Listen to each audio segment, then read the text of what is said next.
Assalamualaikum warahmatullahi wabarakatuh.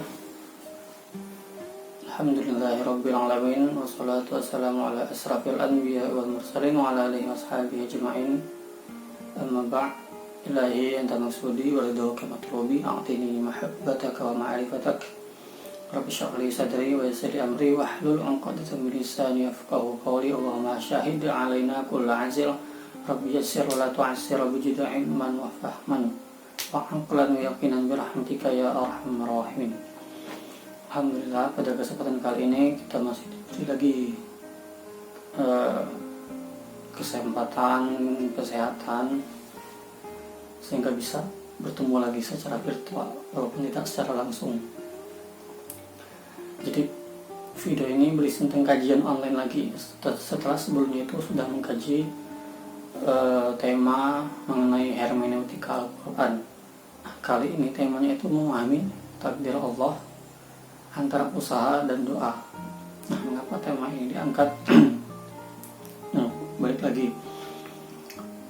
Setiap kajian atau tema itu diangkat mesti dipertanyakan kembali mengapa itu diangkat atau latar belakangnya apa. Nah, jadi tidak jauh dari yang namanya pandemi COVID-19, di mana orang bisa dibilang hampir semua orang itu pasti memiliki harapannya masing-masing di tengah pandemi ini, lebih-lebih dalam hal yang berkaitan dengan ekonomi.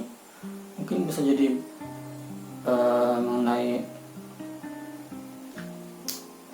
masa depan mereka bagaimana, atau masa depan kita bagaimana. Juga ini hal masa depannya kaitan dengan uang biasanya, atau berdasarkan materi, entah itu individu, kelompok, atau bahkan lebih luas lagi dalam konteks negara, itu pasti memiliki harapan-harapan tertentu.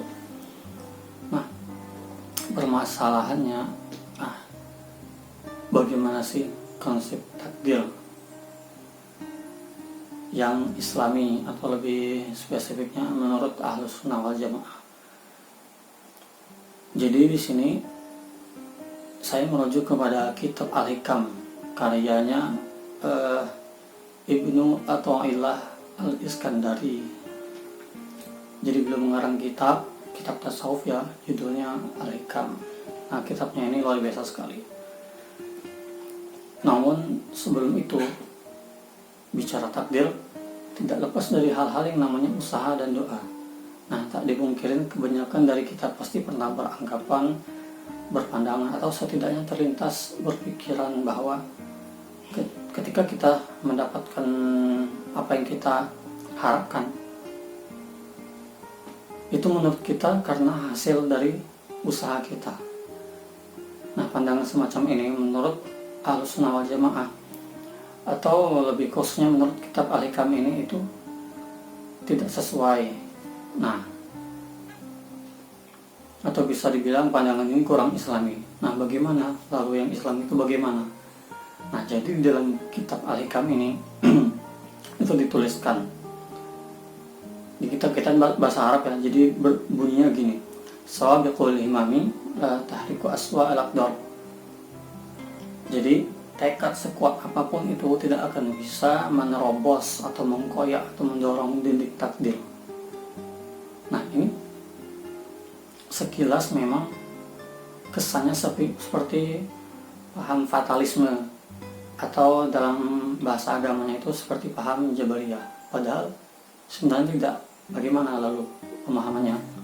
Jadi secara ringkas, gagasan tadi atau yang barusan saya sebutkan tadi bunyi dari salah satu kutipan dari kitab Al-Hikam tadi, bahwa sekeras apapun usaha kita yang sudah kita lakukan, bahkan sekalipun setelah itu kita dapatkan apa yang kita harapkan dari usaha kita itu, bukan berarti yang kita dapatkan itu karena usaha dari jerih payah atau keringat kita sendiri, melainkan itu semata-mata dari Allah.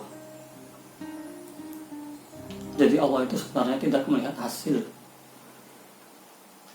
dari yang kita kerjakan, melainkan melihat proses. Contohnya gini, mengenai nilai misalnya, misal ada orang yang belajarnya setiap harinya rajin, istiqomah, dia nggak pernah menyontek, namun hasilnya tidak sesuai yang diharapkan. Kemudian ada satu orang lagi yang dimana dia belajarnya itu selalu nyontek, pokoknya berbuat curang, tapi hasilnya itu bagus. Nah, menurut logika kita sebagai manusia biasa itu pasti lebih memilih anak yang tadi, yang lebih berusaha setiap hari itu dengan cara yang baik walaupun hasilnya itu tidak sesuai dengan yang dia harapkan. Nah, begitu pula dengan apa yang kita usahakan, dengan yang dilihat Allah, itu seperti itu sebenarnya, bahwa Allah itu tidak melihat apa yang atau tidak melihat hasil dari yang kita kerjakan, melainkan Allah itu melihat dari apa yang kita usahakan dari awal. Nah, yang kemudian salah satu bait mengenai takdir ini sebenarnya masih banyak dalam kitab Al-Hikam ini, bait-bait atau kalimat-kalimat kutipan atau pasal yang ditulis dalam kitab Al-Hikam ini. Namun kali ini kita akan membawakannya hanya 2 saja. Nah, jadi yang kedua ini bunyinya begini, kata Syekh Ibnu Athaillah Al-Iskandari, lam yakun ta'akhiru amadil ata. Jadi kata Syekh itu, jangan hanya karena Allah terlambat mengabulkan yang kita harapkan, yang sudah kita doakan, itu membuat kita putus asa dari Allah. Mujiban ya'sika, kata Syekh Ibnu Athaillah. Kemudian beliau melanjutkan kata-katanya, fahwa dominalaka al-ijabata fima yakhtaruhu laka. Jadi kata Syekh Ibnu Athaillah itu, fahwa dominalaka al-ijabata, Allah itu sudah jamin pasti dikabulkan ketika kita berdoa.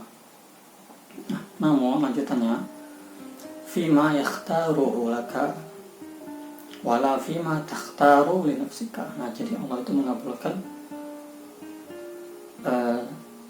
sesuai apa yang dia pilih, bukan apa yang kita pilih. Kemudian wa fil waqtil ladzi yurid wa fi waqtil ladzi turid, pada waktu yang dia atau Allah kehendaki, bukan pada waktu yang kita kehendaki. Nah, ini yang kadang pemahaman yang lain itu membuat kita mudah putus asa. Jadi Allah itu sebenarnya tahu apa yang terbaik bagi kita. Kemudian itu ada dalam sebuah hadis, Nabi itu bersabda yang maknanya itu, kalau kita berdoa itu pasti dikabulkan Allah. Pertama itu ada 3 mengenai doa. Pertama, ketika kita berdoa itu pasti dikabulkan. Yang kedua, ketika kita berdoa itu juga pasti dikabulkan, namun bentuknya itu tidak sesuai apa yang kita harapkan, melainkan diganti dengan yang lain. Misalnya, contohnya, kita berdoa supaya dapat mobil, tapi Allah kabulkan dengan cara kita selamat dari tabrakan mobil. Nah, kemudian yang ketiga, kita berdoa, kemudian pasti juga Allah kabulkan, namun Allah menggantinya dengan menghapuskan dosa-dosa kita. Nah, begitu. Jadi ayat Al-Quran yang menjelaskan bahwa Allah itu pasti mengabulkan doa hambanya itu, ya pasti, cuman bukan dalam arti persis seperti yang kita minta bentuknya, kemudian waktunya juga persis, enggak gitu. Jadi bisa jadi bentuknya yang diubah karena Allah itu tahu yang terbaik bagi kita. Seperti contohnya tadi, kita berdoa untuk mobil, belum tentu mobil yang kita minta itu bermanfaat bagi kita pada waktu itu. Bisa jadi pada waktu itu menurut Allah yang baik adalah kita selamat dari tabrakan mobil. Nah, jadi apa yang saya jelaskan ini sebenarnya hanya menyampaikan ulang dari apa yang sudah saya dapatkan dari guru saya. Jadi kajian kita pada hari ini hanya sampai segitu saja. Pesan dari saya atau kesimpulannya, pertama, kita jangan beranggapan bahwa hasil yang kita dapatkan setelah kita berusaha itu adalah semata-mata hasil dari keringat dan jerih payah kita. Yang kedua, meskipun hasil itu ada di tangan Allah, jangan membuat kita malah malas-malasan dalam berusaha. Justru Allah itu malah melihat usaha kita bagaimana. Nah, jadi ini kan pemahamannya seimbang, tidak pemahaman yang jabariyah atau fatalisme. Mungkin segitu saja yang bisa saya sampaikan. Kurang lebihnya mohon maaf. Yang baiknya diambil, yang nggak baik dibuang saja. Saya juga nggak mengklaim pendapat saya yang seperti ini itu lebih benar dari yang lain. Teman-teman boleh mencari referensi dari kitab-kitab lain atau dari tokoh-tokoh yang lain, orang-orang lain. Itu saja, sekian. Hadanallahu wa iyyakum ajmain. Wassalamualaikum warahmatullahi wabarakatuh.